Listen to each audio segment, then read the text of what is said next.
आर्थिक पर्यावरण को प्रभावित करने वाले घटकों में अब हम सार्वजनिक क्षेत्र के उपक्रम लेते हैं। भारत में सार्वजनिक क्षेत्र के उपक्रम आर्थिक पर्यावरण के प्रमुख घटक है। पंचवर्षीय योजनाओं में सार्वजनिक क्षेत्र के उपक्रमों का खूब विकास हुआ है।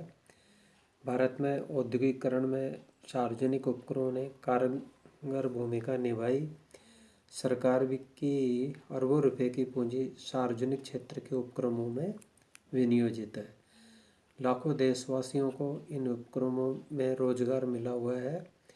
आर्थिक उदारीकरण में विकास के क्षेत्र में सरकार की भूमिका कम हो गई। इसके बावजूद भी महत्वपूर्ण उद्योग सार्वजनिक क्षेत्र के लिए आरक्षित है। भारत में आर्थिक सुधारों को लागू करने के बाद सार्वजनिक उपक्रमों का विकास थमसा गया है। सार्वजनिक उपक्रमों की भूमिका घटने के प्रमुख कारण इनके द्वारा विनियोजित पूंजी पर अपेक्षित प्रत्याय दर अर्जित नहीं करना है।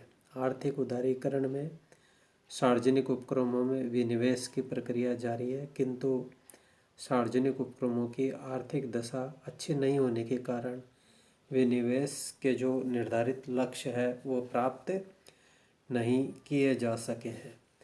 गौरतलब है, सार्वजनिक क्षेत्र के उपक्रम लगातार घाटे की समस्या से ग्रसित होने के बावजूद नियोजन काल में ये भारत में आर्थिक पर्यावरण पर छाए रहे।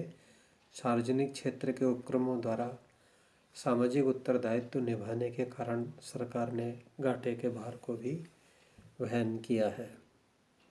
अगला बिंदु है औद्योगिकरण, इंडस्ट्रियलाइजेशन।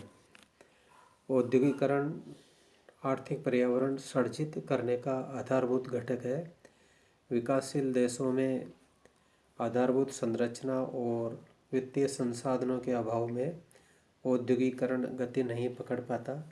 नतीजतन इन देशों में गरीबी और बेकारी की समस्या मुखर रहती है। आधुनिक प्रौद्योगिकी के अभाव में विकासशील देश विश्व स्तर पर प्रतिस्पर्धा में पिछड़ जाते हैं। भारत में पंचवर्षीय योजनाओं में उद्योगों पर सार्वजनिक परिव्यय में वृद्धि के कारण औद्योगिकरण का अच्छा वातावरण बना। नियोजन काल में निजी क्षेत्र सार्वजनिक संरक्षण के कारण पनपा। आर्थिक उदारीकरण के दौर में भारत में औद्योगिक दरवाजे विदेशी निवेशकों के लिए खोल दिए जाने के कारण निजी क्षेत्र प्रतिस्पर्धा में टिकने के लिए संघर्षरत है। आर्थिक उदारीकरण के बाद औद्योगिक विकास ने गति पकड़ी है। अगला बिंदु है औद्योगिक रुग्णता, इंडस्ट्रियल सिकनेस। आर्थिक पर्यावरण पर औद्योगिक रुग्णता का प्रभाव पड़ता है। उद्योगों के बंद होने से बेरोजगारी की समस्या पनपती है। भारत में आर्थिक विकास में औद्योगिक रुग्णता बड़ी बाधा है। औद्योगिक रुग्णता से लोगों के सामने रोजी रोटी की समस्या उत्पन्न हो जाती है। औद्योगिक रुग्णता से निर्यातों पर भी विपरीत प्रभाव पड़ने लगता है। अगला बिंदु है बैंक्स। आर्थिक पर्यावरण पर बैंकिंग व्यवस्था का प्रभाव पड़ता है। बैंक छोटी छोटी बचतों को एकत्र कर पूंजी निर्माण में महत्वपूर्ण भूमिका निभाते हैं। बैंक औद्योगिक विकास वास्ते ऋण सुविधा मुहैया कराते हैं। भारत में सार्वजनिक क्षेत्र के बैंकों ने गांव के गरीब लोगों को साहूकारों के चंगुल से बचाने में महत्वपूर्ण पहल की है। ग्रामीण क्षेत्रों में बैंकिंग विकास से गांवों का कायाकल्प हुआ है। भारत में जनसंख्या की अधिकता और बढ़ती आर्थिक गतिविधियों को दृष्टिगत रखते हुए बैंकिंग विकास को गति देने की आवश्यकता है। पूंजी बाजार, कैपिटल मार्केट। आज के आर्थिक युग में पूंजी बाजार की परिस्थितियां आर्थिक पर्यावरण को अत्यधिक प्रभावित करती है। पूंजी बाजार उद्योगों को मध्यमकालीन और दीर्घकालीन वित्तीय संसाधन मुहैया कराकर अर्थव्यवस्था को गति प्रदान करते हैं।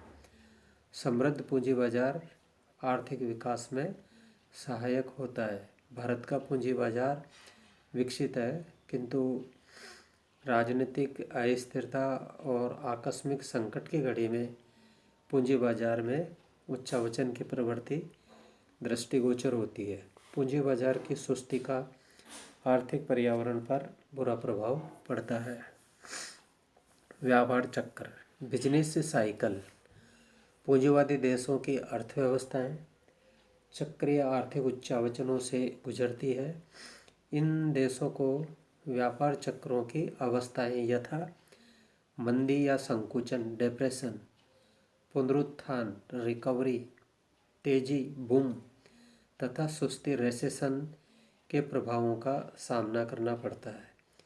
मंदी में आर्थिक क्रियाएं निम्न स्तर पर आ जाती है। मंदी में उत्पादन का जो स्तर है बहुत नीचा होता है, जिससे व्यापक बेरोजगारी होती है।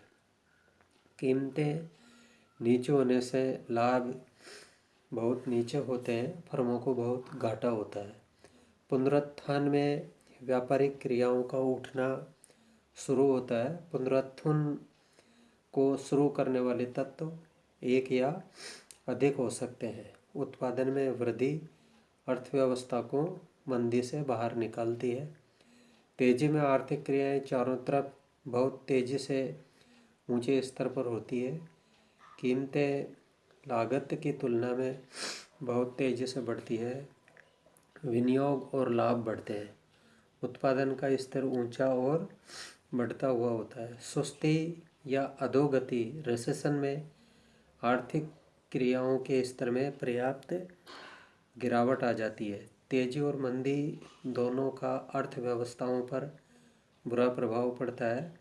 1998 में विश्व के अनेक देश मंदी की चपेट में थे। इसके बाद 2008-9 में भी विश्व की अर्थव्यवस्था, जिसके अंतर्गत न केवल विकासशील देश अपितु विकसित देशों तक की अर्थव्यवस्था प्रभावित हुई। मंदी काल में कीमतों में कमी उत्पादन व रोजगार के स्तर को घटा देती है।